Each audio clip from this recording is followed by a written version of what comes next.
Sadia will be saved with Jerry's heart. Make her agree to donate her organs and push her down the stairs or hit her. If you need help, I'll do it too, just give Jerry's heart to Sadia. Putting his own daughter in near-death condition, he demands to give up her heart for his niece. I was about to go crazy when my husband approached me saying that. I married my husband, Curtis, about 5 years ago. Our daughter, Jerry, was born a year after they got married. From the time I was pregnant, Curtis seemed to have no interest in the child in my belly. When I announced my pregnancy, Curtis's response was, "Oh, okay," which didn't seem to matter. Perhaps because of the hormonal imbalance caused by the pregnancy, I remember yelling at Curtis, "Why aren't you happy?" and we got into a fight. I don't think Curtis hates children. Because when my sister Madeline gave birth to my niece, Sadia, Curtis, who was still my boyfriend at the time, was in tears of joy when he was allowed to hold the newborn Sadia. "How small a baby is," he cried, his eyes full of love as he touched Sadia's soft cheeks. But for some reason, Curtis hated his own daughter, Jerry, even before she was born. When I found out her gender and told him that it was a girl, he only replied, "Okay." When I asked if I wanted to be there for the birth, he immediately replied, "No." Even if he didn't hate children, I was trying to force myself to come to terms with Curtis's awful attitude by wondering if he was intimidated by the idea of being a father. And Jerry was born safely. When I saw my child for the first time, I really loved her, and I couldn't help but think that the little hand that held my finger was cute. But Curtis was not interested in Jerry. He came to see the baby with Madeline. He was very fond of his niece, Sadia, who was 2 years older than Jerry. I've always wondered why has Curtis never held Jerry? Why does Curtis keep looking annoyed when Jerry walks by? When I posed this question to Curtis, he always replied irritably, "I'm so busy with work that I don't care about my kid." Curtis was strongly career-oriented and seemed to want to be promoted fast. He would willingly get a project, and there were days when he stayed in his room at home and wrote proposals. Work may be the most important thing for Curtis. Still, I always wanted Curtis to put his family first. Maybe I'm being selfish, but I've always wanted him to watch Jerry grow up.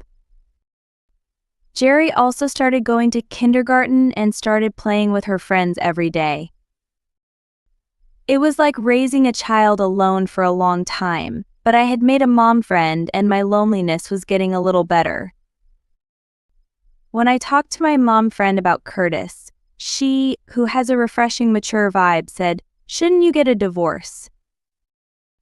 Parenting is a joint effort between husband and wife, and it's not an excuse at all because you're busy with work. Jerry is 4 years old, right? You've put up with it a lot.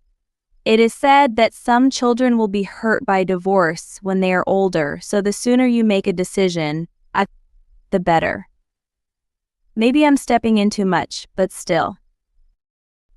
What she said was really reasonable, and I had been thinking about getting a divorce for a long time. But I was stuck thinking about whether I could raise Jerry on my own, and whether I could take him away from Jerry's without her permission. Therefore, the words of that mom friend were not too much, but only words of salvation that pushed me forward. Let's talk to Curtis about divorce. That was the night I made up my mind. After Jerry fell asleep, Curtis asked me to give Jerry's heart to my niece, Sadia. Curtis seems to have looked into organ donation, and it seems that organ transplants in children are possible with parental consent. For some reason I heard from Curtis, not from Sadia's mother, Madeline, that Sadia had just found out that she had a serious heart condition and would not live long. Anyway, I have to give Jerry's heart to Sadia as soon as possible, Curtis said irritably, and I screamed, wait a minute. What do you mean I feel sorry for Sadia? But how do you know that? Because Sadia is my child. I couldn't speak because of the shock, and I felt nauseous. Curtis was in front of me, his elbows resting on the dining table, his head in his hands, but I felt like I was far away. What do you mean? I asked, in a trembling voice, and Curtis began to explain his desperation, unable to hide his irritation. Curtis has had a crush on Madeline, who is 1 year younger than me, for a long time. He had even asked Madeline for a relationship, but Madeline chose Theodore, the person she is now married to. Madeline was a girl who was boy crazy, but after meeting Theodore, she seemed to be holding back. But she used to hang out with Curtis a lot behind my back. Curtis also said that Madeline chose Theodore over Curtis because Theodore was a civil servant. Curtis is paid a little less than the average office worker. If you don't get ahead, your salary will hardly increase. Curtis had a strong desire to get ahead in order to get ahead quickly and take Madeline away from Theodore. Madeline pretends that Sadia is Theodore's child, but she promised me that if I got ahead and made more money, she would definitely break up with Theodore and come to me with Sadia. Then why did you marry me? If I marry you, I'll be by Madeline's side and I'll naturally have more opportunities to meet Sadia. Is that why you married me? I loved Curtis, but Curtis didn't look at me at all. I couldn't help but feel miserable and frustrated by that fact. In my despair, Curtis pushed me even further. Jerry isn't my kid anyway, is she? She doesn't look like me at all. I don't know Jerry. Sadia's life is definitely heavier than Jerry's. Jerry's heart should be given to Sadia. Suddenly I felt something snapped inside me. I'm not sure if it was my love for Curtis or my patience.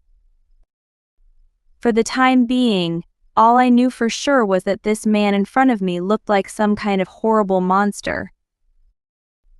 I swear I'm not cheating on you and I'm not like you. Jerry is definitely me and your child. But sure, Jerry doesn't look like you. Jerry isn't as cold and insane as you are. She's a very kind girl. Curtis glared at me, but I didn't flinch anymore. As a mother, I will protect Jerry at all costs. I decided that I didn't know what would happen to me if I stayed in this house with Jerry, so I decided to leave this house immediately. Trying not to be noticed by Curtis, who has started to write the proposal he needs to get a promotion to join Madeline, I woke Jerry up with only the bare essentials. What she said sleepily, so I hugged her tightly. Jerry, you're saying goodbye to Daddy? We're going to Grandpa and Grandma's house now. You're going to miss your kindergarten friends, but will you be okay with that? Jerry may have sensed something in my desperate voice. Yes, Jerry nodded, and there was tension in her voice. Carrying Jerry in my arms, I gently walked out of the house and ran towards the station. I wasn't sure if I wanted to get in the car, but I thought it would be a hassle if I got in the car and Curtis told me to return the car. When we got on the train, Jerry fell asleep because she was sleepy, but somehow we managed to get close to my parents' house on the last train. When Curtis noticed that me and Jerry were gone, I received many phone calls and messages from him, but I ignored them all and pressed the intercom at my parents' house. My parents, who were still awake, were surprised. What are you guys doing here? But I asked them to let Jerry sleep first, put her to sleep on the second floor, and then explain the situation to my parents. I also confessed that I was thinking of breaking up with Curtis. My parents were horrified by Curtis' cruelty, but they also seemed to despair that Madeline was raising her child with Curtis as Theodore's child. No parent would be happy to know that their child is laying eggs. When my parents learned that Jerry's life was in danger, they allowed me and Jerry to live at their house. The next day I woke up in the morning without being able to sleep. Jerry didn't seem to understand the situation, but she was very happy to see her grandpa and grandma.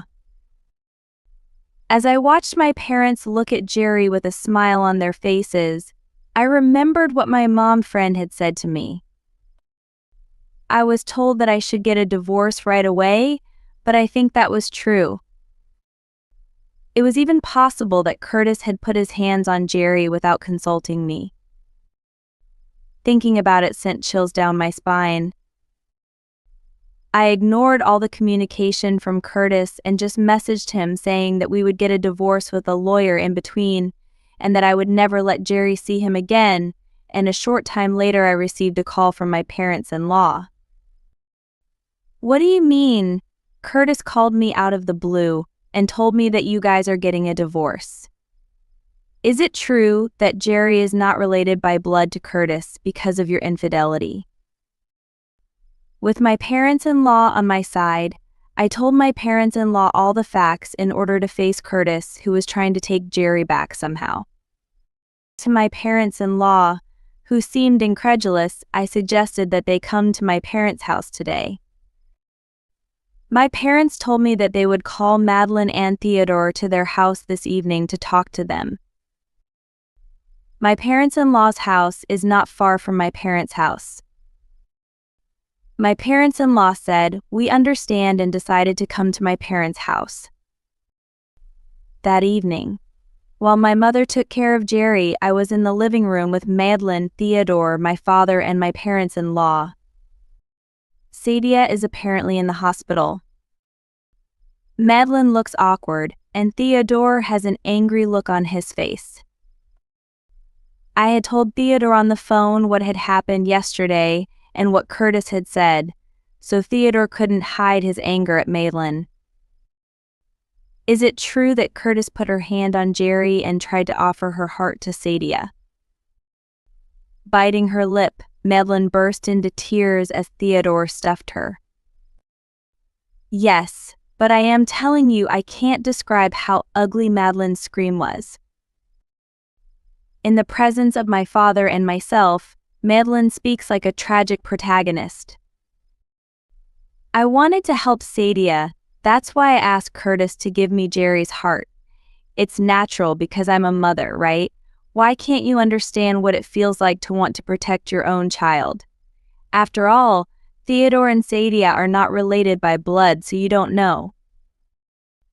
Theodore sighed deeply at Madeline, who was crying like a victim even though she was exposing her infidelity. His clenched fists were shaking, and he was worried that he was about to hit Madeline, but Theodore seemed to be trying to speak rationally. I've always believed that Sadia was my real daughter, and I was confused when I found out that Sadia was the child of Madeline and Curtis. But I still care about Sadia. I'd do whatever it takes to cure Sadia's illness. Then taking Jerry's heart should mean nothing for you. You and Curtis are insane to try to save Sadia even by taking your niece's life. Madeline, yelled at by Theodore, starts crying. It was heartbreaking to see my father sit down on Theodore and say, "I'm really sorry." Curtis's parents, who had been listening in disbelief until just now, also sat down with Theodore with my father, and I also sat on the ground. "I'm really sorry for my stupid son," my father-in-law's voice trembled as he apologized, and I felt the magnitude of the crime committed by Madeline and Curtis. Since the discussion was conducted to confirm the facts, the purpose of the discussion has been achieved since Madeline pleaded guilty. When Theodore stood up and said, "I'm divorcing Madeline," Madeline said, "Wait. Who's going to pay for Sadia's treatment?" she screeched as I heard the sound of a car entering the garage. I did not invite Curtis to the meeting. I thought it would be terrifying if he did something to Jerry. But Curtis knows that the only place I can go is my parents' house. Curtis came up to my parents' house and saw his parents sitting on the ground with me and Theodore, and Madeline clinging to Theodore and crying, and he realized that all his misdeeds had been exposed. Curtis's face, which had been red with anger, turned pale in a second, and even in that situation he asked, "Where's Jerry?" I involuntarily stood up and slapped Curtis on his cheek. "I'm sorry that Sadia is sick, but I'll never forgive you for trying to put your hands on Jerry." Curtis, stunned by my slap, must have been startled by my anger. I used to think of myself as a quiet person. I didn't know that such intense emotions were sleeping inside me. With a burst of rage, I was grabbing Curtis. "You're the only one who's laying eggs. Jerry's the real child of me and Curtis. It's funnier for people like you and Madeline to do the worst thing you can as a human being. Don't you ever think everybody is crazy?" I was angry, but my father told me to stop, and I was able to regain my composure a little. Curtis yelled at me and looked at Madeline with a puzzled expression. Madeline, who was clinging to Theodore's waist, was shaken off by Theodore. "Curtis, I'm divorcing Madeline, so if you want to marry her, you can do whatever you want. But we will never give Sadia to you. I'm not going to give Sadia to an outsider like you." Theodore's low voice, as if he was vomiting a curse, made both Madeline and Curtis freeze in fear. Madeline and Curtis were subsequently evicted from their parents' home and declared estranged from both parents. Theodore is divorced from Madeline by a lawyer. Sadia's custody was successfully won. Anyway, Madeline often went out to play, and Theodore, who took a long childcare leave, took care of Sadia. I also divorced Curtis through a lawyer. Curtis sent me a grudge-like message saying I can now marry Madeline, but Madeline and Curtis are not married. Madeline's parents cut ties with her, but Madeline became mentally ill and ended up in the hospital. Madeline was a layman, but she cared about Sadia. Not being able to see Sadia broke Madeline mentally. Theodore was stunned. She was so bothered BT taking care of her, and I felt the same way. Jerry and I live peacefully at my parents' house. She seems to have made friends at her new nursery school and is growing up so fast. I haven't lost touch with Theodore, so I heard from him that Sadia's heart transplant has been decided this time. When Jerry and I went to visit Sadia, Sadia smiled cutely and said, "Let's play with me after the surgery." Theodore and I had the same hard time, but now as parents we are determined to raise our children. I made a promise to Theodore that as singles we would continue to support each other, and I smiled picturing the future of Sadia playing with Jerry.